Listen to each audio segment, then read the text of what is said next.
everyone! Welcome to my YouTube channel. So, alam ko naman na may idea na kayo kung anong gagawin ko sa video na to. And yes po, nakatayo po ako kasi ito yung maayos na background na meron ako dito. Kaya dito ako pumesto. And ngayon ko lang to sasagutin. Parang February ko pa to pinost. Ay, tinweet ko pala to sa Twitter. Malamang. Mga February pa to. Tapos, hindi ko talaga sinagot sa comment section kasi hindi talaga siya pang Twitter. Kumbaga, pang vlog ko talaga siya. Ngayon, magsasagot na tayo. And, magsimula na tayo sa first question. And I'm really sorry dahil ngayon lang akong magsasagot.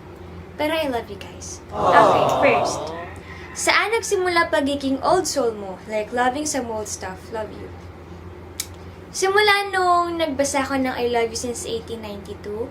Kasi, ewan ko, masyado ako na-attach dun sa mga characters and sa kung paano sila namumuhay nun sa libro.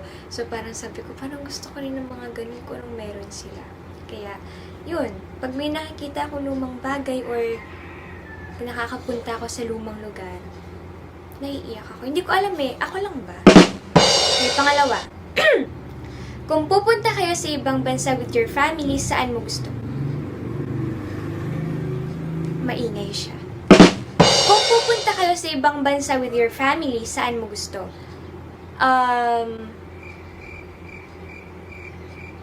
New Zealand. Kasi halos kaming lahat talaga gusto namin pumunta doon ng pamilya kami. Okay, pangatlo. Anong naging reaction mo nung nalaman mong isa ka sa magiging bida sa Kadenang Ginto? Miss ko na KG, huhu, love you so much, Jin. Opo, first of all pala. Sorry, first of all, ang ingay. Ano ba itong buhok ko ang gulo? Hindi nagsuklay. Hindi, nagsuklay ako nung. Okay, so ito na nga. First of all, namimiss ko rin yung KG. Namimiss ko na siya kasi doon ako nakahanap ng isa pang family. Tapos, alam mo, nasaya lang na habang nagtatrabaho ka, parang kasama mo lang yung mga kaibigan mo, yung ate mo, yung nanay, tatay mo. So, nakakamiss lang sila. Aww. And yung naging reaction ko nung nalaman kong isa ako sa magiging bida. Noong una, hindi ko alam na kasama ko sa isa sa mga bida. Kasi, di ba, palagi ko nakukuhang role is bata lang, tapos palaging flashback. Minsan lang makachamba ng 1 week yung exposure ko. Or 3 to 4 days na exposure ng mukha ko sa TV. So, sabi ko, nung tinext kami nung handler namin na meron ngang StoryCon, sabi ko, baka ikukwento nila sa atin kung, sinabi ko to kay mama, na baka ikukwento sa atin kung paano ko bilang bata. Baka gusto nila malaman ko kung ano yung ugali ko nung bata siya. Tapos pag lumaki na, wala na ako ulit. Kasi nga, syempre, bata na ako eh. Aray ko. Tapos, nung habang nag-story ko na kami, di syempre na nalaman ko na kung anong character ni Cassie. So sabi ko, sino ako pag lalaki na ako? Hinihintay na i-explain sa akin na si Cassie pag lumaki siya, eto siya. Pero wala. Tapos nag-picture na dun sa labas ng mismong room. Tapos, kinausap din namin biglang, ay, isa pala talaga ako sa magiging bida. And sobrang naguguluhan ako. Kasi akala ko, nananaginip ako. Kasi talagang pinagpe-pray ko lang. Pinagpe-pray namin yun. Dream ko yun, dream namin ng family ko yun, pati ng mga tita ko, ng tito ko, ng mga pinsan ko, na yun nga, sana magkaroon ako ng, or mapasama ako sa isang show na isa rin ako sa mga bida. Tapos, nung pauwi na kami, kinukurot ko yung dito ko. Kasi, nananaginip ba ako? Ganyan. Sabi ko, okay, hindi. Totoo nga siya. Narinig ni Lord yung prayers ko. Amen. Thank you po. Yun.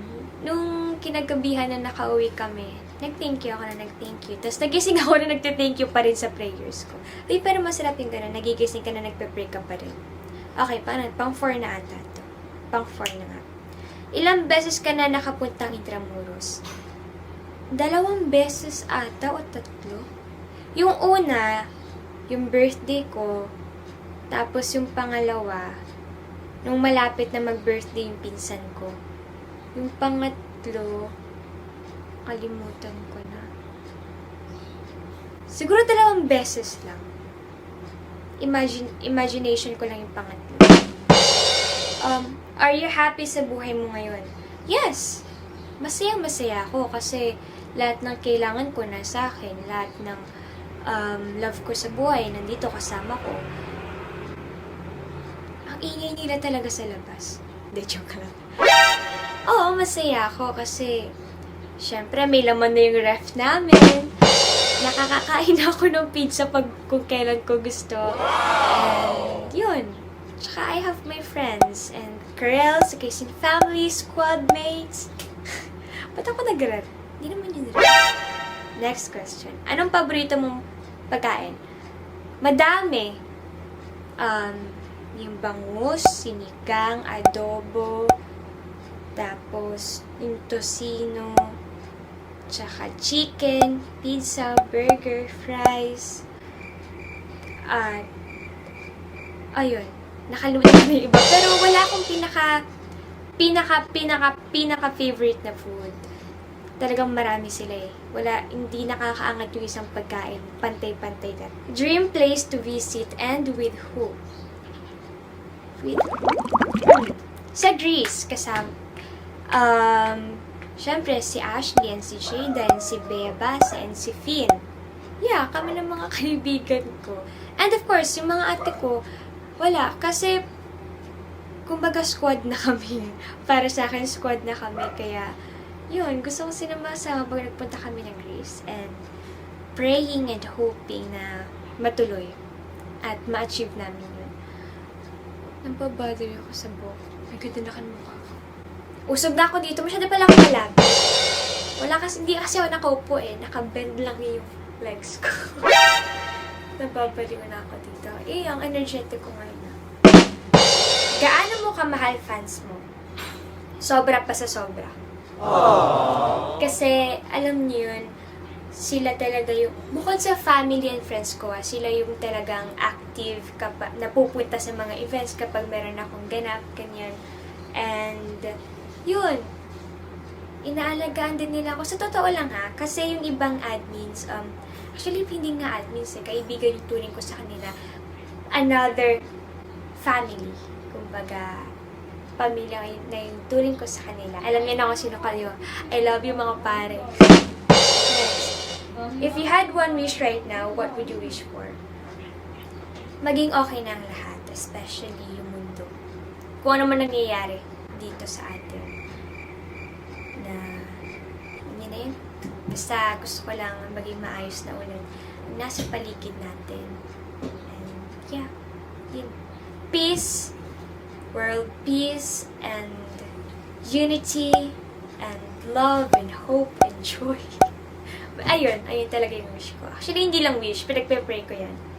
Favorite band right now? Hindi lang right now. Maingay sila sa labas.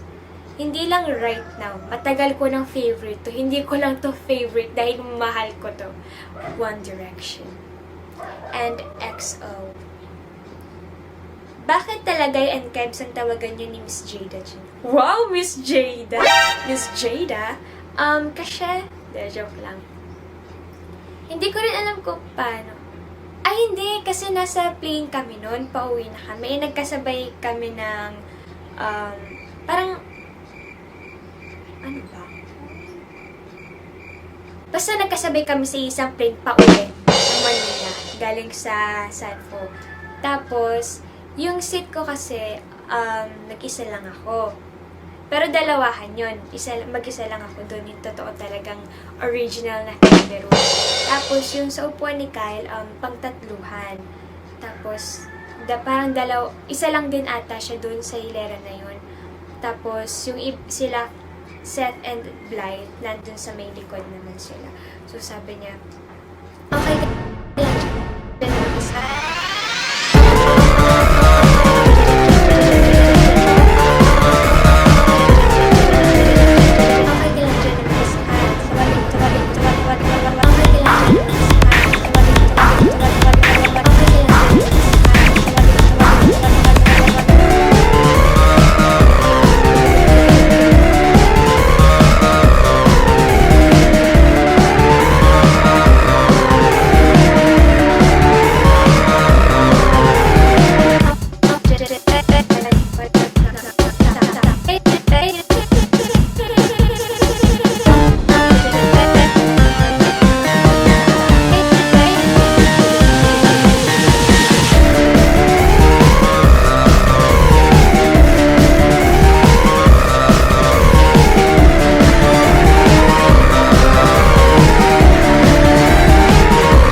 人生难免会有忍不住的泪，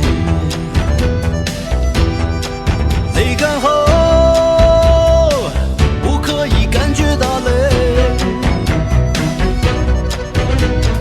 难为匆促从未痛了一回再走一回，红尘已经无路可退。